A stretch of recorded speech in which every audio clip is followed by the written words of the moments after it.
기도드리겠습니다. 하나님 감사합니다. 설 명절을 하나님 가족과 함께 하게 하시고 하나님 그리스도 안에서 아름다운 사랑의 교제들을 나누게 하셔서 감사합니다. 하나님 이 시간도 가족과 함께 있는 또 올라오는 모든 성도들 하나님 은혜 베풀어 주시고 이 시간 하나님의 말씀 가운데 저희들 하나님 깨닫기를 원합니다. 성령 하나님께서 저희들에게 은혜를 허락하여 주셔서 듣는 길을 허락하여 주셔서 하나님의 말씀을 깨달을 수 있도록 도와주옵소서. 아멘으로 화답하며 영광 돌릴 수 있도록 하나님 인도하여 주옵소서. 감사함이 예수 그리스도의 이름으로 기도드렸나이다. 아멘.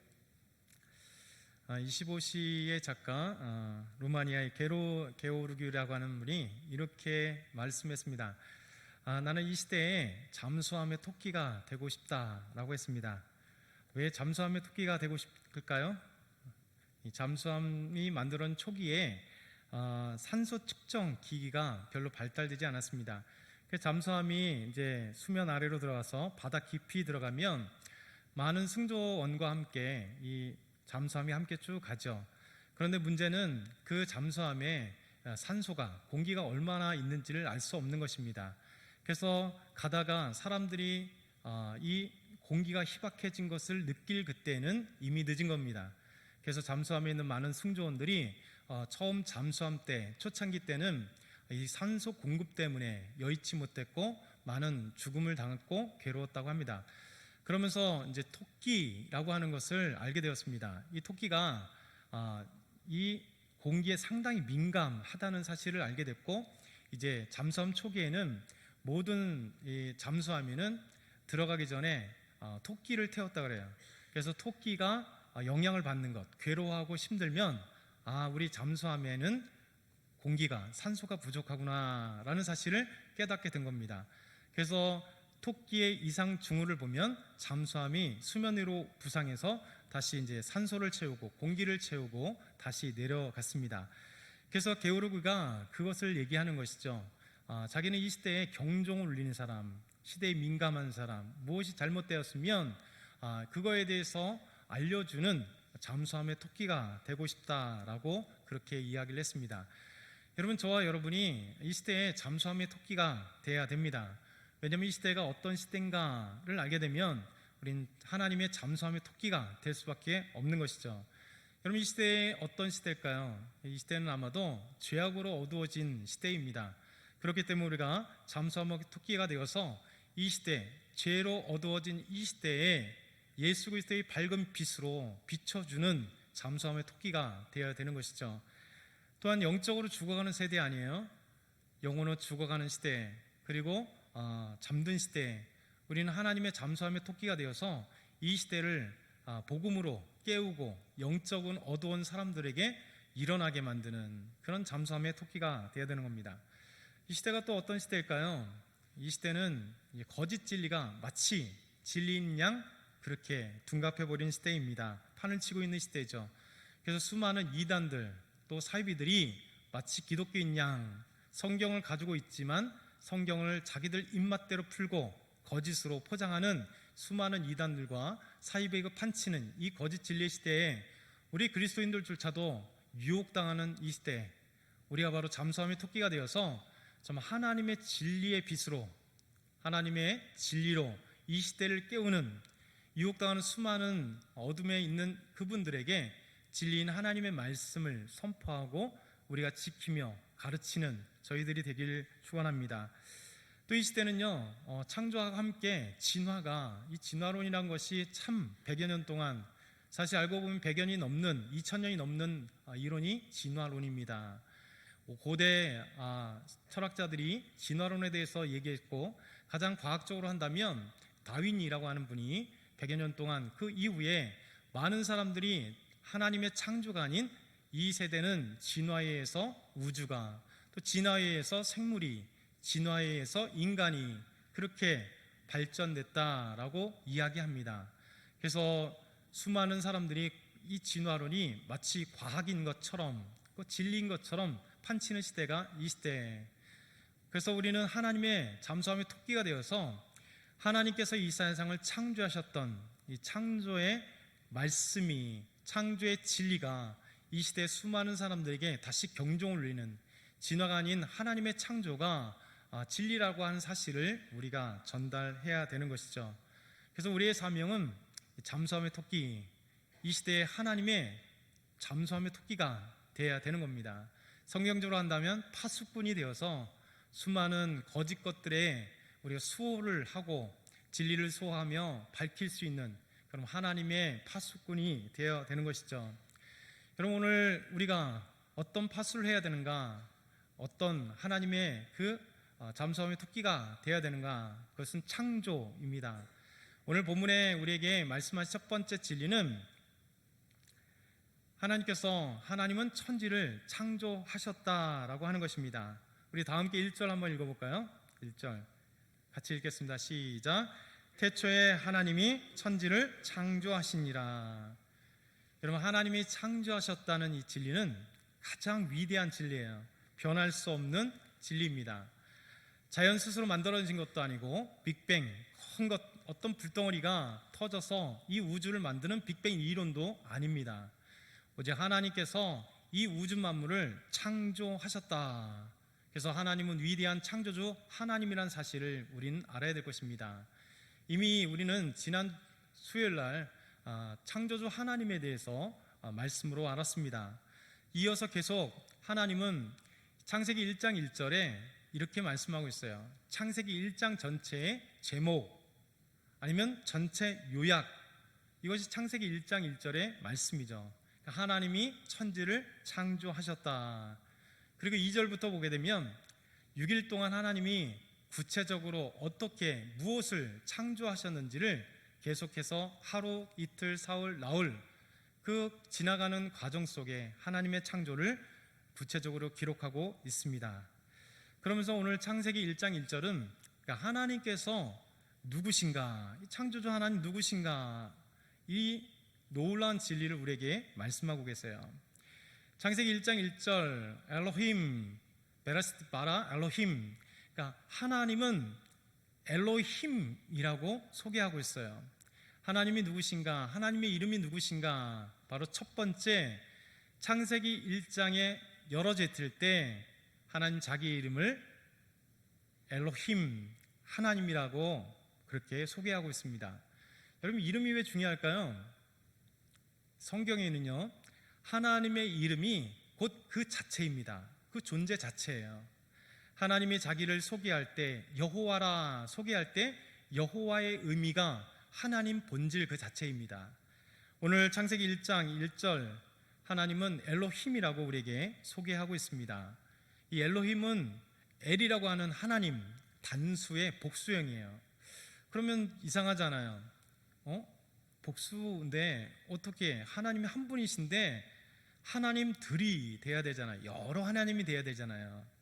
근데 히브리어는 아주 독특한 문법이 있습니다. 이게 아주 히브리어만 있는 위대한 하나님을 소개하는 놀라운 문법이 있어요. 그건 뭐냐면 엘로힘은 히브리어로는 복수형인데 이 복수형이 복수 형태를 띤 단수예요. 이걸 갖다가 장엄 복수라고 해요. 그러니까 하나님의 위대하심을 나타내기 위해서 복수 형태를 띄었는데 단수, 그러니까 여호와 하나님은 한 분이신데 바로 엘로힘이라고 하는 복수 형태를 통해서 하나님의 위대하심, 하나님의 장엄하심, 하나님의 그 놀라운 하나님의 위대하고 웅장하심, 그것을 나타내기 위해서 엘로힘이라고 하는 복수 형태를 띤 단수로 우리에게 소개하고 있죠. 그렇다면 엘로힘, 우리 하나님은 어떤 분이신가?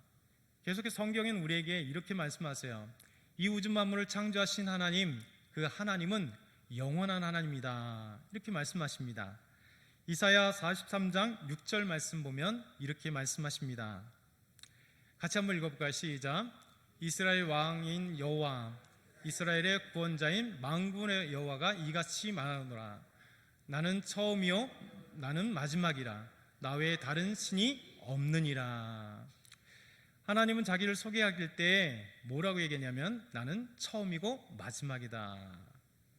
그럼 처음이요 마지막이라는 사실은 그냥 처음부터 끝, 이게 아닙니다. 곧 영원하신 하나님에 대해서 말씀하고 있는 거죠. 성경은 자주 우리 하나님에 대해서, 또 또 예수님도 동일하게 자신을 알파와 오메가, 처음이요 마지막이라고 소개하면서 하나님과 우리 예수님이 동일한 분임을, 영원하신 하나님인 분인 것도 그렇게 삼일체 하나님에 대해서 소개하는 중요한 말씀입니다.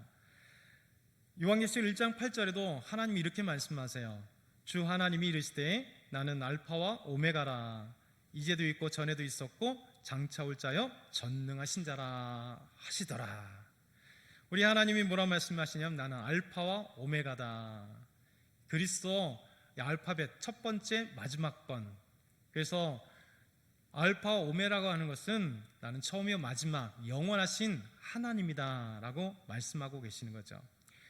우리 하나님은 이렇게 자신을 소개할 때 창조주 하나님이 영원한 하나님이라 말씀하세요. 그러면서 우리 하나님은 누구에게 창조되지 않은 하나님이다. 그러면서 출애굽기 3장 14절 아주 유명한 말씀인데 하나님이 모세에게 호렙산에서 만나실 때 자신을 소개하고 있습니다. 우리 한번 같이 읽어볼까요? 시작. 하나님이 모세에게 이르시되 나는 스스로 있는 자이니라. 또 이르시되 너는 이스라엘 자손에게 이같이 이르기를 스스로 있는 자가 나를 너에게 보내셨다라. 하나님이 히브리어 보면 엘로힘, 창조주 하나님, 오늘 창세기 1장 1절에 소개했던 그 하나님이, 엘로힘 하나님이 자신을 소개할 때 뭐라 말씀하시냐면 나는 스스로 있는 자다. I am who I am. 나는 스스로 있는 자다. 누구에게 창조되지 않는 영원부터 영원까지 계신 하나님이시다. 영원하신 하나님, 스스로 계신 하나님은 동일하죠. 우리 하나님은 그래서 자존자, 스스로 존재하신 분이다 이렇게 말씀하고 있어요. 그 하나님이 오늘 천지를 창조하셨습니다. 두 번째, 하나님은 이렇게 땅을 창조하실 때 땅의 모습이 어땠을까? 아직 혼돈하고 공허했던 상태, 그 상태가 있었다 오늘 본문에 말씀하고 있어요. 우리 한번 2절 같이 한번 읽어볼까요? 2절 시작. 땅이 혼돈하고 공허하며 흑암이 깊음이 있고 하나님의 영은 수면 위에 운행하시더라. 아멘. 여러분, 하나님이 천지를 창조하셨어요. 그리고 아직 질서가 지어지지 않는 그 첫 번째 상태는 뭐냐면 하나님이 창조한 땅, 곧 지구는 혼돈했다라고 말씀하고 있습니다. 그 상태가 어떤 상태인가? 아직 혼돈되었던 상태. 그럼 혼돈이 뭘까요? 뒤죽박죽 되었다는 거예요. 질서가 없다는 것입니다. 아직 땅은 질서가 되지 않는, 하나님이 뒤죽박죽 상태된 그런 상태로 있었다 말씀합니다. 두 번째, 땅은 어떤 상태요? 공허했다. 곧 아무것도 없는 것이죠. 하나님이 지금 창조했는데 지구만이 있고 그 지구 안에는 어떤 생물들도, 동물도, 새도, 바다의 그 어떤 것도 아직 창조되지 않은 상태. 그러면서 창세기 1장 계속 읽어보면 하나님이 그 혼돈하고 공허했던 이 지구 안에 질서를 세우고 하나씩 하나씩 창조하시잖아요. 그래서 하나님이 2절에는 그 창조되기 전 상태를 우리에게 말씀하고 있습니다.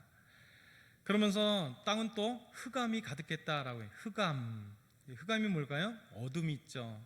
아직 빛이 창조되지 않았기에 깜깜한 어둠 속에 있는 땅. 창세기 1장 보게 되면 하나님 놀라운 말씀을 해주세요. 7번에 걸쳐서 하나님이 보시기에 좋았더라.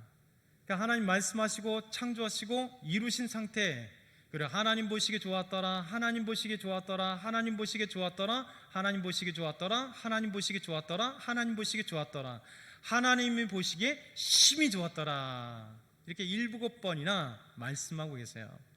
근데 신기하잖아요. 오늘 2절 말씀 보면 땅이 혼돈하고 공허하고 흑암이 있을 때 하나님은 아직 보시기에 좋았더란 말씀이 없으세요. 그러니 아직 불완전한 상태라는 것을 의미합니다. 여러분, 땅만이 그럴까요? 아니, 우리 인생도 그래요. 여러분과 저의 인생, 우리 수많은 사람들의 인생이 바로 아직 질서가 세워지지 않고 불완전한 상태. 그래서 우리 안에 여러분 어떤 상태가 돌아옵니까? 공허한 상태. 인생에 공허하잖아요. 돈도 가지고 있는데 가정도 가지고 있는데 공부도 많이 했는데 마음속에 공허한 사람들이 참 많습니다. 공허해서 무엇인가 허한 상태, 그래서 끊임없이 무엇인가 찾아다니고 있는 수많은 사람들, 그래서 때로는 먹을 것을 찾아다닙니다. 좋은 맛집들을 그렇게 찾아다녀요. 여러분, 맛있는 것을 즐기기 위해서도 찾아다니지만 무엇인가 채우기 위해서 그렇게 찾아다니는 사람이 있어요. 여러분, 공부를 해도 끊임없이 공부를 해 나가는데도 채워지지 않는 공허함이 있습니다. 여자를 만나고 남자를 만나도 공허한 사람들이 있습니다. 무엇을 가졌어도 어마어마한 돈을 가졌는데도 공허합니다. 여러분, 이 공허한 상태가 우리를 괴롭게 만들죠. 여러분, 공허한 상태 경험하지 않나요? 아마 우리 마음속에도 공허함이 있을 것입니다. 여러분, 우리 마음 가운데 인생이 혼돈할 수 있어요. 아무것도 없는, 질서되지 않는 그런 혼돈이 우리를 막막하게 할 때가 있습니다. 어떻게 살아야 될지도 모르고, 어떻게 우리 아이들 키워야 될지도 모르겠고, 우리의 손주들 어떻게 해야 될지 모르는 막막함, 혼돈과 공허 속에 살고 있는 우리의 모습들이 있을 수 있다는 것이죠. 더 무서운 건 어둠이잖아요. 여러분, 어둠 속에 갇혀 있는 사람 참 많습니다. 그러니까 마음속에 어둠에 갇혀서 밝은 빛을 못 보고 헤매는 사람이 많아요. 영적으로 어두워서 헤매고 있는 수많은 사람들이 많습니다. 여러분, 이 세 가지가 우리를 두렵게 합니다. 혼돈하고 공허하고 어둠 속에 있는 것. 그런데 여러분, 놀라운 것은 이것이 하나님께로 나아갈 수 있는, 하나님의 솜씨를 기대하는 좋은 단계라는 거죠. 여러분, 하나님은 창조를 했습니다. 그리고 땅의 상태가 아직 불완전해요. 하나님 그것으로 끝났을까요? 아니요. 그 다음에 하나님 위대한 하나님의 질서 세움이 그 다음을 기다리고 있다는 거예요. 여러분, 혼돈했던 이 지구 땅에 하나님이 이제 질서를 세울 때 혼돈하지 않게 됩니다. 공허했던 그곳에 하나님이 새로운 창조가 이루어졌을 때 그 공허를 채우게 되는 겁니다. 어둠이 있었을 때 하나님 빛을 창조하심으로 빛과 어둠이라고 하는 놀라운 세계가 아름답게 밤하늘을 또 낮을 이 우주 만물을, 지구와 태양을 그렇게 수놓아지는 것이죠. 여러분, 공허하고 혼돈하고 어둠은 하나님의 위대한 창조를 위한 준비 단계예요. 하나님의 위대한 손길이 만져지고 말씀이 드려지는 그 순간 이 공허하고 혼돈했던 어둠은 이제 하나님의 위대한 작품으로 바뀌어진다는 거예요. 여러분, 하나님을 만나셔야 됩니다. 여러분 인생 가운데 하나님을 만나셔야 돼요. 명령하신 하나님, 질서를 세우신 하나님, 우리 하나님의 놀라운 손길이 공허하고 혼돈했던 어둠에 가득했던 우리가 그 하나님을 만날 때, 창조의 하나님 만날 때, 질서를 세우신 하나님을 만날 때 여러분, 공허한 것에서 탈피할 수 있습니다. 혼돈의 세계 속에 탈피할 수 있습니다. 어둠에 있었던 그 세계 속에서 밝음으로 찾아올 수 있다는 거예요. 이게 놀라운 하나님의 진리예요. 우리 하나님은 이제 작품을 만들기 시작합니다. 놀라운 하나님의 세계를 만들어가기 시작하는 그 재료가 되고 단계가 되는 거예요. 여러분 삶 속에 혹시 공허가 찾아옵니까? 어둠이 찾아옵니까? 여러분 혼돈이 찾아옵니까? 두려워하지 마세요. 우리 스스로는 결코 해결할 수 없습니다. 오직 창조 하나님, 우리 하나님을 만날 때, 하나님의 음성을 들을 때, 질서를 세우시는 하나님의 그 놀라운 손길을 맛볼 때 해결되는 문제입니다. 그 어떤 것도 해결하지 못한다는 거예요. 저 여러분이 이 창조의 하나님 만나기를 축원합니다. 세 번째는요, 여러분, 하나님의 말씀은 천지를 창조하신 겁니다. 여러분, 하나님의 말씀이 천지를 창조했습니다. 우리 창세기 1장 3절부터 5절 한번 같이 읽어보겠습니다. 시작. 하나님이 이르시되 빛이 있으라 하시니 빛이 있었고 빛이 하나님 보시기에 좋았더라. 하나님이 빛과 어둠을 나누사 하나님이 빛을 낮이라 부르시고 어둠을 밤이라 부르시니라. 저녁이 되고 아침이 되니 이는 첫째. 아멘. 하나님 말씀하세요. 빛이 있으라. 그럼 빛이 있으라. 어둠 그곳에 하나님은 빛이 있으라 말씀하십니다. 하나님의 명령, 하나님의 이 말씀 이후에 바로 빛이 존재했습니다. 빛이 있었다는 것이죠. 여러분, 하나님의 말씀은 단순한 언어가 아닙니다. 말의 파장이 아니에요. 하나님의 말씀은 능력 그 자체입니다. 성경 우리에게 하나님 말씀이 무엇인가 라고 할 때 놀라운 진리 우리에게 선포해 주세요. 하나님의 말씀은 곧 하나님이시다, 이렇게 말씀하세요. 요한복음 1장 1절 우리 한번 같이 읽어볼까요? 시작. 태초에 말씀이 계시니라. 이 말씀이 하나님과 함께 계셨으니 이 말씀은 곧 하나님이시니라. 놀라운 하나님의 진리죠. 하나님의 말씀이 태초에 있었어요. 영원 전에 계신 겁니다. 하나님의 말씀이 계셨습니다. 하나님과 함께 있었대요. 여러분, 놀랍잖아요. 함께라는 이게 뭘까요? 독립체로 하나님이 계시고 말씀이 계셨다는 거예요. 함께 계셨대요. 놀라운 것은 이 말씀이 곧 하나님이시래요. 이게 삼위일체입니다. 우리 이성으로 이해할 수 없는, 오직 믿음으로만 이해할 수 있는 하나님의 놀라운 세계예요. 하나님이 말씀과 함께 계셨는데 곧 말씀이 하나님이시다. 여기서 삼위일체를 더 말씀하죠. 요한복음 1장 12절 말씀이 육신이 되어 우리 가운데 거하셨다. 누구실까요? 예수 그리스도. 여러분, 말씀이 하나님과 함께 했는데 곧 하나님이시래요. 이 말씀이 요한복음 1장 2절 모든 우주 만물을 말씀이 창조하셨는데 그 말씀 되신 하나님이 이 땅 가운데 오신 예수입니다. 그럼 이걸 어떻게 이해할 수 있을까요? 이것은 바로 진리, 곧 믿음으로 알려진 진리인 것이죠. 삼위일체는 설명이 아니라 하나님이 주신 믿음으로만 하나님의 세계를 알 수 있는 놀라운 하나님의 진리인 것입니다. 말씀은 하나님이십니다. 두 번째는요, 작은 두 번째, 하나님의 말씀은 살아계시고 능력이 있어요. 여러분, 히브리서 4장 12절 잘하는 말씀인데 같이 한번 읽어보겠습니다. 시작. 하나님의 말씀은 살아있고 활력이 있어 좌우의 날선 어떤 것보다 예리하여 혼과 영과 및 관절과 골수를 찔러 쪼기까지 하며 또 마음의 생각과 뜻을 판단하나니 지으신 것이 하나도 그 앞에 나타나지 않음이 없고 우리의 결산을 받을 시기에 눈앞에 만물이 벌거벗은 것 같이 드러나느니라. 놀랍습니다.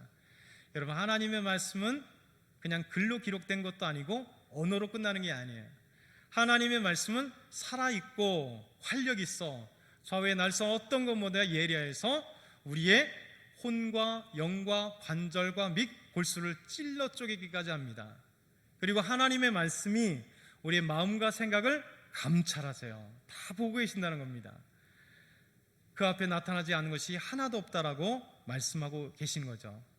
여러분, 하나님의 말씀이 놀라운 신비입니다. 하나님의 말씀은 단순한 언어가 아닌 하나님 그 자체, 하나님의 말씀은 살아있어서 그 어떤 사람도 변화시킬 수 있는 능력의 말씀, 하나님이 예리한 칼과 같이 우리의 심령을 쪼개기까지 하며 수술하시는 하나님. 여러분, 그래서 하나님의 말씀이 임하였을 때 우리 예배 가운데, 성경을 읽는 가운데, 큐티를 하는 가운데, 하나님 묵상하는 가운데 하나님의 말씀이 내 심령에 들어올 때 나의 혼돈했던 그 모든 것들이 사라져버립니다. 공허했던 내 인생을 하나님께서 채우셔요. 어둠 속에 갇혀있던 우리가 하나님의 살아계신 하나님이 내 인생 가운데, 내 영혼 가운데, 내 마음 가운데 들어오는 순간 여러분, 내가 변하게 되어 있는 겁니다. 하나님의 말씀은 그렇게 능력이 있습니다. 살아있습니다. 하나님의 말씀을 통하여 우리가 하나님 믿게 되고, 하나님 말씀을 통해 하나님 알게 되고, 하나님의 말씀을 통해 놀라운 삶의 변화가 일어나게 되어 있는 거죠. 여러분, 누가복음 1장에 엘리자벳에게 천사가 와서 내가 임신할 거다라고 했을 때 저는 임신할 수 없는 상태인데요, 늙었는데요, 그렇게 얘기했을 때 하나님 말씀하십니다. 대저 하나님의 모든 말씀은 능하지 못하심이 없느니라. 여러분, 마리아에게 나와서 네 친족 엘리자벳이 그렇게 임신하지 못했던 그 여인이 임신했다. 하나님의 말씀은 능하지 못함이 없다. 옛날 성경은 능치 못함이 없다. 놀랍지 않습니까? 어떻게 하나님의 말씀이 능력을 일으키냐? 하나님 말씀 자체가 하나님이시기 때문에 그렇습니다. 우리 예수님도 말씀의 능력 있잖아요. 죽은 나사로, 죽은 청년을 살렸습니다. 누가복음 7장 13절 15절 보면 주께서 과부를 보시고 불쌍히 여기시다 울지 말라 하시고 가까이 가서 그 관에 손을 대시며 맨 자들이 서는지라 예수께서 이르시되 청년아 내가 내게 말하노니 일어나라 하심에 죽었던 청년이 일어나는 겁니다. 이게 말씀의 능력이세요. 우리 하나님께서 말씀으로 천지를 창조하셨고 빛을 창조하셨는데 말씀 대신 예수 그리스도 그분도 동일하게 죽은 이 청년을 향하여 청년아 일어나라, 소녀야 일어나라 그렇게 명령했을 때, 더 나아가서 이제 죽어서 사흘이나 돼서 썩은 냄새가 나는 나사로를 향하여 말씀하시죠. 이 말씀하시 큰 소리로 나사로라 일어나라 명령하실 때 예수님의 이 명령 하나에, 이 말씀 하나에 죽었던 나사로가, 사일이 있던 썩은 내가 났던 이 나사로가 일어나는, 살아나는 놀라운 역사가 일어난 것입니다. 여러분, 하나님의 말씀이 능력이 있습니다. 저의 여러분을 살릴 수 있는 것은 오직 하나님의 말씀이세요. 우리 하나님께서 빛이 있으라 하시며 빛이 있었고 하나님 보시기에 좋았더라. 하나님이 여러분에게 말씀하실 때 우리 인생이 변화됩니다. 예수 그리스도의 제자가 되고 예수님의 증언자가 되고 예수 그리스도를 닮아가는 사람들이 되었을 때 하나님 보시기에 좋았더라 말씀하시는 거죠. 여러분, 마른 뼈다귀 가득했던 그 골짜기에 하나님은 에스겔을 데리고 가십니다. 그리고 그것을 보여주시면서 이 뼈들이 능히 살 수 있겠느냐 주께서 하십니다. 대언하라 명령할 때 에스겔이 하나님을 신뢰하고 의지하는 마음에 하나님 명령하셨던 그 말씀 그대로 그 마른 뼈들 향하여 대언했을 때, 말씀을 대신 외쳤을 때, 여러분, 인간이 내었던, 에스겔 선지자가 내었던 그 말씀에 마른 뼈다귀들이 붙기 시작하고 심줄이 오르기 시작합니다. 살이 붙습니다. 그러나 아직 생명이 없었을 때 생기를 향하여 다시 외쳐 그들에게 들어가라 명할 때 놀랍게 살아 움직이는 살아있는 사람이 됩니다. 하나님의 군대가 되는 것이죠. 여기에 놀라운 비밀이 있습니다. 저와 여러분이 살 수 있는 방법은 오직 하나님 말씀입니다. 살아있는 하나님의 말씀, 능력의 하나님 말씀, 말씀 그 자체 되신 하나님, 우리 하나님의 말씀이 우리 삶 가운데 가득할 때 우리는 변화됩니다. 우리는 오직 하나님께 가까이 갈 수 있으며 예수 그리스도를 온전히 섬길 수 있으며 이 시대를 향하여 교회만이 아니라 잠수함의 토끼가 되어서 썩어져가는 이 시대에, 비진리로 가는 이단과 사이비들이 가득한 이 시대에 우리가 예수 그리스도의 말씀으로, 하나님의 말씀으로 가서 그들을 끌어올 수 있는 거예요. 그렇잖아요. 영생불사한다는 신천지 거짓말이잖아요. 여러분, 그러면 어떻게 그 지파장들이 죽습니까? 여러분, 그렇잖아요. 거짓말. 우리 생명 되신 예수 그리스도, 진리 되신 하나님의 말씀이 그 잘못된 영혼들을 우리가 하나님께 올게 할 수 있는 힘입니다. 우리의 능력이 아니에요. 살아계신 하나님의 말씀입니다. 여러분, 오늘 하나님의 창조에 대해서, 특별히 오늘 하나님에 대해서, 엘로힘에 대해서 여러분과 함께 했습니다. 땅은 아직 공허하고 혼돈하고 흑암 속에 있는 것, 그러나 그것으로 끝났다면 하나님 실패인 것입니다. 우리 하나님은 그것부터 시작을 해요. 여러분 인생 가운데 공허가 있다면, 여러분 인생 가운데 흑암이 있다면, 여러분 인생 속에 아직도 혼돈하고 있다면 창조의 말씀 되신 하나님을 만나는 거예요. 그랬을 때 여러분이 질서가 지어지고 하나님 위대한 걸작품이 되고 하나님이 일하시는 그 놀라운 재료들이 될 수 있는 거예요. 그리고 우리 하나님은 말씀 되신 하나님입니다. 우리 말씀은 하나님이시며 동시에 이 말씀이 능력이 있어서 살아있어서 우리의 모든 심령들을 변화시킬 겁니다. 저 여러분이 오직 하나님 앞에 나아가기를 축원합니다. 사랑의 하나님 아버지, 감사합니다. 오늘도 하나님 말씀 주셔서 감사합니다. 오늘도 하나님과 동행하는 삶 되게 하시고 하나님 되신 말씀, 살아있는 하나님의 말씀, 우리 하나님의 말씀을 우리 심령에 담게 하여 주옵시고 하나님 말씀 때문에 우리 영혼들이 다시 일어날 수 있도록 도와주시옵소서. 흑암에서 빛을 보게 하시고 하나님, 혼돈했던 우리 삶 가운데 질서 지우게 하시고 아무것도 없는 공허 속에 하나님의 채우심을 경험할 수 있는 저희 모두가 되게 하여 주옵소서. 감사합니다. 예수 그리스도의 이름으로 축복하며 기도드리옵나이다. 아멘.